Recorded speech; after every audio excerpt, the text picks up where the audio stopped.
Epidemiology, it's the basic counting science of public health, of death and disease. And we've talked about, it answers the question, who gets disease, where are they, when do they get it, how do they get it? The most basic part of epidemiology, it's accounting science, is to measure disease occurrence. And we're going to start with the idea of prevalence.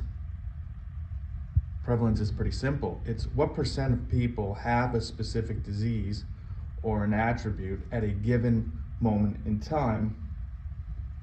It's a count. It's like a percent. It's a ratio or a proportion.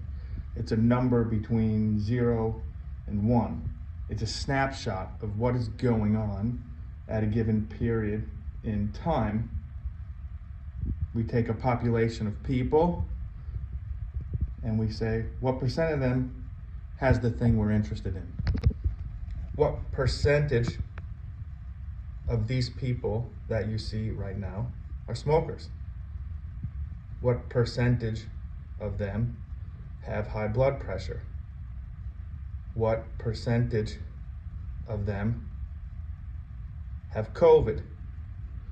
What percentage of them have any disease you can think of? That's the idea of prevalence. At this point in time, this snapshot that you see right there, you see, when that other kid leaves the area, the population changes. This is what's known as the point prevalence, the proportion, the snapshot at a given point in time. It's pretty easy to calculate prevalence because it's just a fraction. So you can think about what needs to go into the numerator and the denominator for us to say that this is a measure of what percent of people have a given disease at a given point in time, or carry some risk factor at a given point in time. What percent of people have lung cancer? What percent of people smoke? Those are prevalence questions. It looks like this. It's the number of people with the condition, so that's a count, divided by the number of people in the population. And we'll have to think very carefully, how do we define the condition? What is smoking? What is a smoker? What is diabetes? What is obesity? How do we define that? And then we'll have to think very closely about the population. Are we talking about, say, what percentage of people have COVID on this campus? What percentage of people have COVID in Revere, Massachusetts? What percentage of people have COVID among the population of Hispanic women aged 45 to 64 living in Boston? Those would all be different populations. We have to define these very carefully, but either way, they're all about a percent or a proportion. Here's a good question about prevalence. Do you know the answer to this? What percentage of people right now in the US are HIV positive? Notice that we're not talking about getting HIV or contracting it. It's not a statistic about your risk of getting it. It's just a number about who has it right now. Do you have a guess? What percentage of people have that? Write down your guess.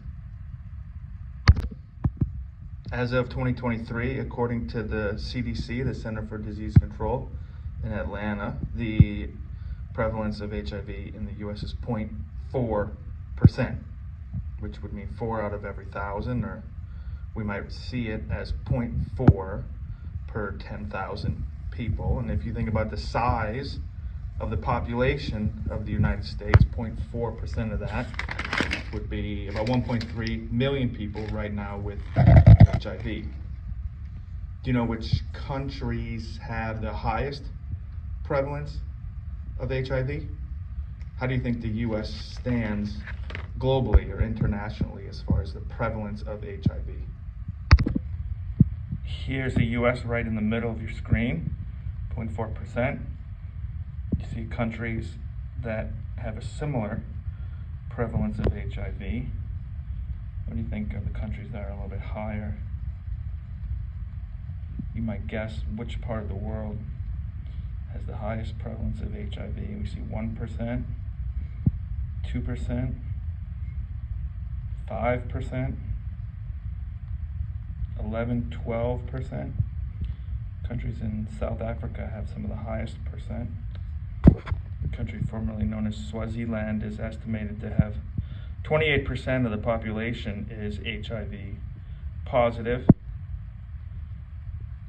And you can think of the ramifications of that for health and public health. These are good examples of prevalence data.